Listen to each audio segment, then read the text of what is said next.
Anticipatory anxiety is a struggle for most anxiety sufferers, and you may find that, of course, there's the normal anxiety. Maybe you're gonna do a big exam. That's normal anxiety. Maybe you're gonna perform in front of a big gathering. Maybe you're gonna perform in front of the president. That's normal anxiety for everyone, to non-sensitize, to people who are recovered like us. That's normal anxiety. Even to people struggling with anxiety, that's normal anxiety. But people struggling with anxiety are afraid of how their symptoms are gonna make them feel when the big event is there.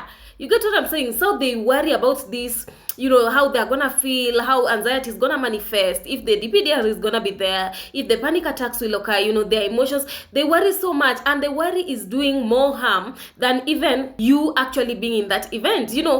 Being in that event is not that bad as you worrying about it. Are you getting what I'm saying? Because you may find that, because also when I was struggling with anxiety, of course I used to fear big events. At some point I was agoraphobic. At some point, I had, a panic attack, my first panic attack that I experienced. So I thought, okay, maybe I'm gonna have more panic attacks, the racing heart, the intrusive thoughts, the fatigue. So I was afraid of actually being in a public gathering, like, leave alone having to participate, but just the thought of being there could give me panic. So I used to worry about the event, how my anxiety gonna come, how am I gonna feel, am I gonna be weird in front of people, all those kind of things. So most anxiety sufferers struggle with anticipatory anxiety because they are afraid of how anxiety is gonna make them feel. They are afraid of the anxiety symptoms popping up when they are at this particular place. So if you're struggling with anticipatory anxiety, I want you to know that you are not alone.